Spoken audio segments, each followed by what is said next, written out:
Bonjour à toutes et à tous et bienvenue dans ce nouveau numéro d'Actuel au programme. Aujourd'hui, reportage en Belgique sur la prostitution qui est désormais encadrée par un contrat de travail. Avancée sociétale ou banalisation de la prostitution, la loi fait débat, on le verra. Nous irons aussi à l'Opéra Bastille à Paris où se joue l'opéra Aïda, lecture renouvelée du chef-d'œuvre de Verdi grâce à l'artiste irano-américaine Shirin Neshat qui met l'accent sur le statut des femmes et la brutalité de la guerre. Et puis hommage à Jane Goodall, icône planétaire des luttes environnementales. Elle est décédée à l'âge de 91 ans. Nous avions eu la chance de la rencontrer pour Actuel. Voilà pour le programme. Bienvenue. C'est, dit-on, le plus vieux métier du monde, mais aussi un métier de l'ombre. Dans de nombreux pays, la prostitution est interdite ou tolérée. La Belgique, elle, l'a décriminalisée et a même changé sa loi fin 2024 pour encadrer cette activité avec un contrat de travail. Mais cette nouvelle loi fait débat. 9 associations ont demandé son annulation auprès de la Cour constitutionnelle belge. Voyez ce reportage de notre correspondante à Bruxelles, Alix Le Bourdon.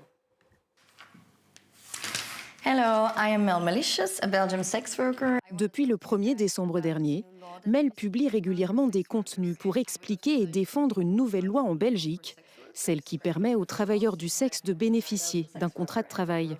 Une première européenne et surtout un statut qui s'accompagne de garanties. La première, c'est que vous pouvez choisir un partenaire sexuel ou le refuser. La deuxième, c'est que vous pouvez choisir les actes sexuels ou les refuser. La troisième est que vous pouvez poser des conditions à un acte sexuel. Et la quatrième est que vous pouvez arrêter l'acte sexuel quand vous le voulez. Une première loi en 2022 avait déjà constitué une grande étape, la décriminalisation du travail du sexe. Mais avec les nouvelles règles en vigueur, les critiques craignent que le proxénétisme soit désormais légal. Une crainte infondée selon Mel. Je ne crois pas que ce soit une opportunité pour les proxénètes de commencer un business. Grâce à cette loi, justement, tout le monde ne peut plus démarrer une activité dans le travail du sexe, alors qu'avant c'était possible. Maintenant, il leur faut un permis. S'ils ont fait quelque chose de répréhensible aux yeux de la loi et que c'est sur leur casier, ils n'obtiendront pas ce permis. Même si Mel n'en bénéficie pas directement et préfère travailler sous le statut d'indépendante, elle estime que cette nouvelle loi permet une reconnaissance du travail du sexe aux yeux de la société. Mais la route semble encore longue avant une réelle évolution des mentalités. Je paye mes impôts, je fais tout comme il faut, et avec cette loi, les autorités ont bien confirmé que le travail du sexe était un vrai travail. Malgré tout, quand je vais à la banque pour demander un emprunt pour acheter une maison, on me dit que je ne peux pas l'obtenir juste à cause de mon métier. Ça n'a rien à voir avec l'argent.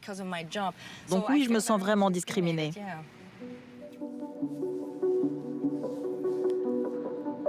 Un peu plus loin, dans le centre d'Anvers, la Villa Tinto existe depuis 20 ans. Avec ses 915 000 visiteurs par an, c'est la plus grande maison close de Belgique. Ici, le commissariat est à quelques pas des vitrines. La propriétaire nous fait visiter l'une d'entre elles, munie de boutons de sécurité directement reliés à la police et d'un détecteur d'empreintes digitales à l'entrée. Difficile pour Karin van der Elst d'envisager de faire signer des contrats aux travailleurs du sexe, puisque son établissement loue uniquement les vitrines à la journée. Mais elle a été consultée pour l'élaboration de la nouvelle loi et est convaincue qu'il faut encadrer la prostitution. Ça existait déjà au Moyen-Âge, et même au temps de la Grèce et de la Rome antique. Et ça existera toujours. Je pense que c'est quelque chose de très humain. Que vous approuviez ou non, ça sera toujours là. Faire comme si ça n'existait pas, c'est un peu hypocrite. Et surtout, vous repoussez le problème dans un coin sombre et criminel où l'on peut alors abuser de ces gens.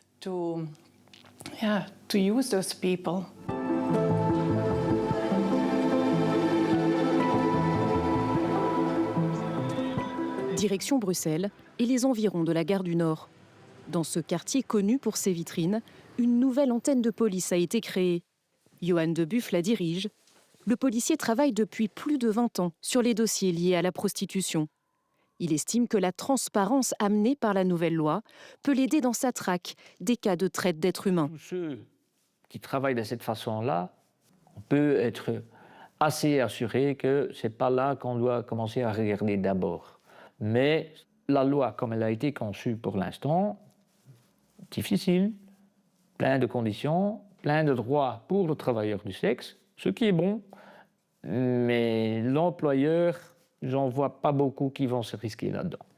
En effet, dans toute la Belgique, seule une poignée de gestionnaires de maisons closes auraient pour le moment manifesté leur intérêt pour salarier leurs travailleurs du sexe. Malgré tout, 9 associations ont décidé de déposer un recours contre cette loi auprès de la Cour constitutionnelle. Parmi elles, Isala, une organisation qui accompagne d'anciennes prostituées comme Pascal Rouge, révoltée que l'on puisse qualifier la prostitution de travail comme un autre. J'ai juste envie de dire, mais messieurs les ministres ou mesdames les ministres qui avaient signé cette loi, est-ce que vous avez réfléchi si c'était vraiment un métier comme un autre, est-ce que vous accepteriez qu'un jour votre fille ou votre fils vienne dire un mois plus tard je vais devenir prostituée? L'analyse qu'on fait de cette loi, c'est qu'elle crée un lien de subordination. Elle l'inscrit en fait dans le droit, ce lien de subordination. Maintenant, la personne employée, qui est la personne prostituée, elle est légalement subordonnée à l'autorité patronale de l'employeur, qui pour nous est vraiment un proxénète en fait.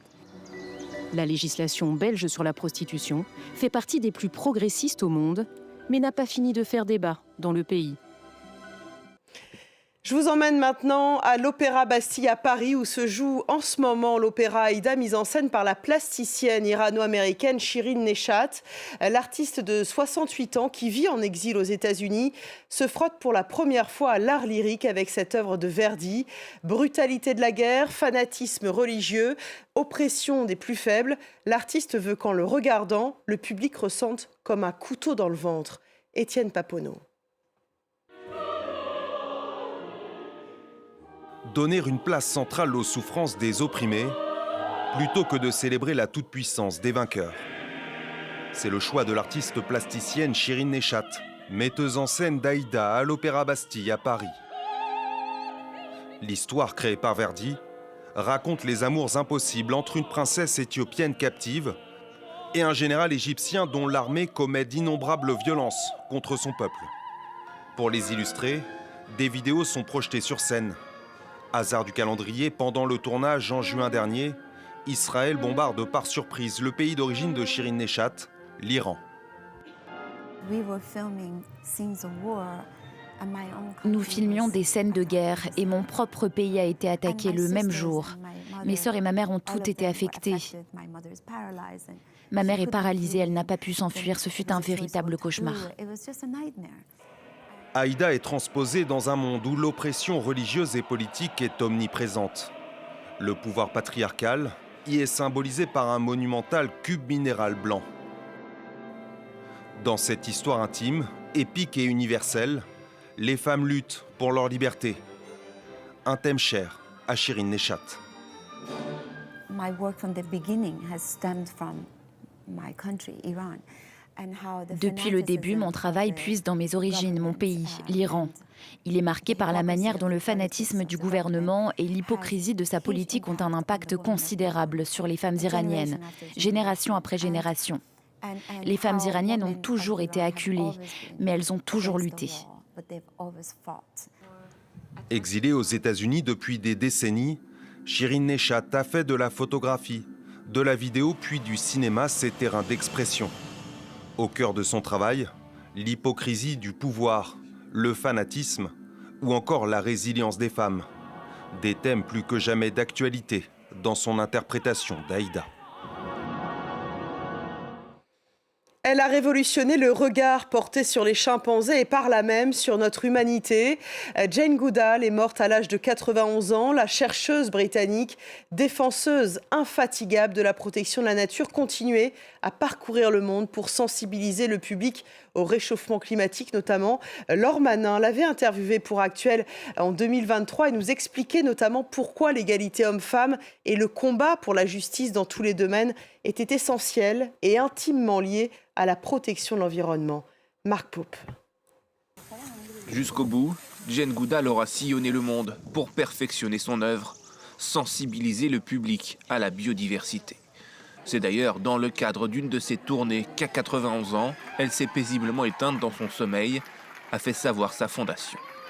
Mais son message, lui, résonne toujours. Si nous ne faisons rien pour protéger l'environnement, que nous avons déjà partiellement détruit, je ne voudrais pas être un enfant né dans 50 ans. Je ne le voudrais vraiment pas.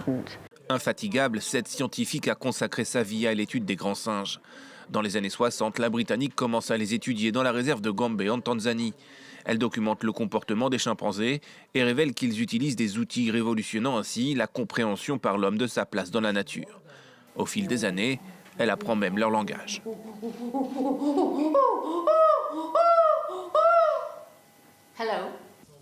Dans les années 70, elle milite pour la nature et crée 7 ans plus tard sa fondation pour gérer en Afrique l'accueil des chimpanzés, améliorer leurs conditions de vie et sensibiliser les jeunes générations. Autodidacte, Jane Goodall a également réussi à s'imposer dans un monde dominé par les hommes, ouvrant la voie à d'autres femmes. Je pense que de plus en plus, les gens réalisent qu'il faut combattre les discriminations et se battre pour l'égalité. L'égalité entre les sexes, dans plusieurs domaines de la société.